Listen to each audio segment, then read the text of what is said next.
Hi friends, welcome back to our channel. So ఇక్కడ వచ్చేసి నేను మా బాబు అయితే చెస్ ఆడుతున్నామండి. నాకైతే చెస్ ఆడడానికి అస్సలు రాదు, కొద్దిగా కూడా నాలెడ్జ్ లేదనమాట చెస్ ఎలా ఆడాలో. కానీ మా బాబు ఆడుదాం, నేను నేర్పిస్తానని చెప్తున్నాడు. వాడికి కూడా అంతంత మాత్రమే వచ్చు. ఇంకా నేనైతే ఏది జరపాలి అని అడుగుతున్నాను అనమాట. మా బాబుని అడిగి నేను కూడా చెస్ అనేది ఆడుతున్నాను. సో ఇక్కడ చూడండి, ఇంకా పిల్లలకి దసరా హాలిడేస్ వచ్చేసాయి కదా, ఎప్పుడెప్పుడు ఏమేమి చేయాలి అని వాళ్ళు ఉంటారు. ఇంకా వాళ్ళ మాట వినకుంటే ఇంకా వాళ్ళు ఏడ్చుకుంటూ ఉంటారనమాట. అందుకని ఇంకా మనం కూడా వాళ్ళతో కలిసి చిన్నపిల్లల్లా ఆడుకుంటూ ఉండాలి. సో ఇక్కడ చూడండి,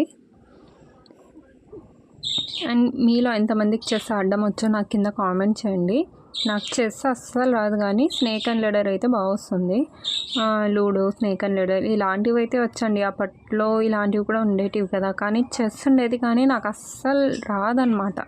ఎలా ఆడాలో చెస్ నాకు కొద్దిగా కూడా నాలెడ్జ్ లేదు. ఇంకా నెక్స్ట్ ఇది వచ్చేసి ఇవన్నీ మా అన్న పిల్లలు అండి.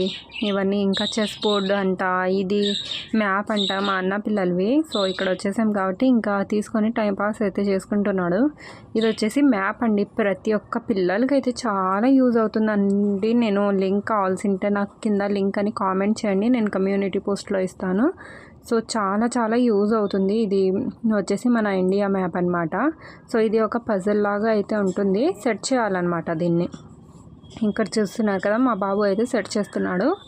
సో ఇలా సెట్ చేస్తుండాలి. పిల్లలకి చాలా నాలెడ్జబుల్గా ఉంటుందన్నమాట. ఇలాంటిది డెఫినెట్గా చిన్నపిల్లలు ఉన్న ఇంట్లో అయితే తప్పకుండా ఉండాలనే నేను అనుకుంటాను.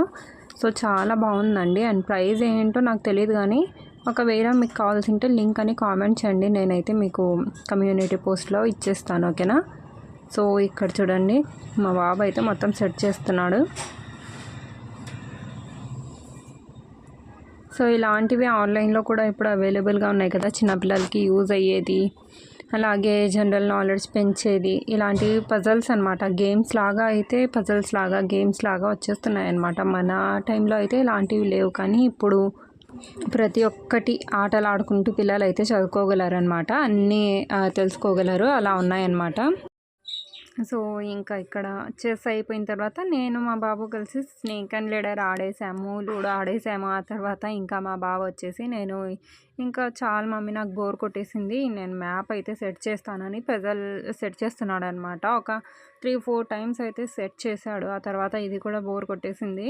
ఇంకా మళ్ళీ ఇంకేం ఆడాలి అని ఆలోచిస్తున్నాడు. ఇంకా ఆఫ్టర్నూన్ మనం లంచ్ అయితే ఇంకా మా పిల్లలు ఉన్నారండి, అంటే మా అక్క కూతురు వాళ్ళు ఉన్నారనమాట. ఇంకా మా పాప అలాగే వాళ్ళైతే లంచ్ చేసేసారు.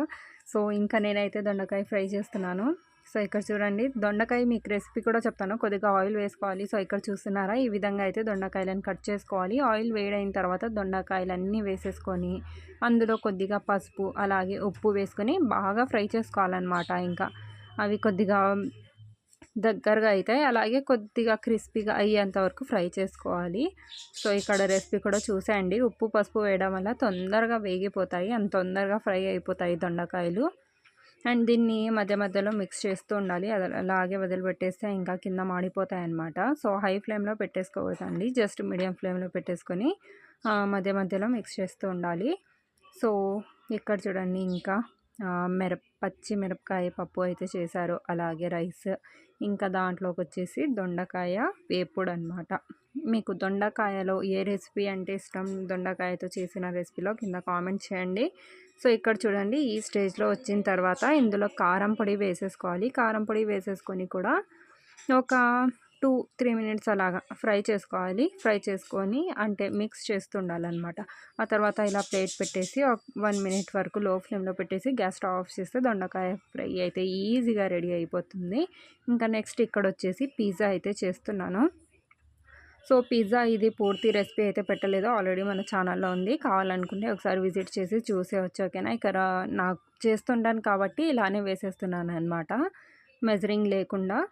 సో ఇక్కడ పెరుగులో baking soda, baking powder, sugar, salt వేసుకొని బాగా మిక్స్ చేసుకోవాలన్నమాట, బీట్ చేసుకోవాలి. ఇందులో ఉన్న షుగర్ మొత్తం డిజాల్వ్ అయిపోవాలి, అంతవరకు బీట్ చేసుకొని.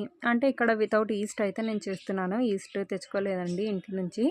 ఇంకా ఇక్కడైతే చేయరు కాబట్టి ఈస్ట్ లేదనమాట. సో ఇంకా ఈస్ట్ లేకుండానే పిజ్జా అయితే చేస్తున్నాను. సో ఇలా ముందుగా పిండి వేసుకొని మిక్స్ చేసుకొని ఆ తర్వాత వాటర్ వేసుకొని బాగా డో అయితే మనం ప్రిపేర్ చేసుకోవాలి. సో ఈ విధంగా 1 అవర్ తర్వాత పిజ్జా అయితే ప్రిపేర్ చేసుకోవాలి. ఆ వీడియో అయితే నేను పెట్టలేకపోయాను. ఫుల్ రెసిపీ అయితే మన ఛానల్లో ఉంది. కావాల్సింటే ఒకసారి వెళ్ళి చూసేయండి. ఇక్కడ బర్డ్స్ చూడండి, ఇక్కడ వచ్చినప్పటి నుంచి చాలా సైలెంట్గా ఉన్నాయండి. ఇవి ఏమో మంచి పిల్లల్లాగా బిహేవ్ చేస్తున్నాయి అనమాట. మా ఇంట్లో మాత్రం ఒకటే అరుస్తుంటాయి. మా మమ్మీ కూడా చెప్తుంది, ఏంటి ఇంత సైలెంట్గా ఉన్నాయి, నువ్వేమో ఒకటే అరుస్తాయి ఒకటే అల్లరి చేస్తాయి అంటున్నావు కదా పాపము, ఎంత సైలెంట్గా ఉన్నాయి చూడు అని అంటుందన్నమాట. ఇవేమో చాలా ఇంకా మంచి పిల్లలు అన్నట్టున్నాయి. ఇంకా ఇక్కడ చూడండి మా మమ్మీ పిల్లికి బిస్కెట్లు అయితే తినిపిస్తుందనమాట. ఈ పిల్లి అస్సలు ఎంత కొట్టినా ఎంత తిట్టినా పోదండి. సో ఇంట్లోనే తిరుగుతూనే ఉంటాయి. ఇక్కడ ఒకటి కాదండి 4, 5 పిల్లలు అయితే ఉన్నాయన్నమాట. సో బిస్కెట్లు తింటాయి, అన్నీ తింటాయి. వీళ్ళ కోసం ఎప్పుడు చికెన్ ఫ్రిడ్జ్లో ఉంటుందన్నమాట. సో ఇంకా మా బాబు అయితే క్రాఫ్టింగ్ ఉంది, మనకి హోంవర్క్ ఇచ్చారు, దసరా హోంవర్క్ ఒకటి డైలీ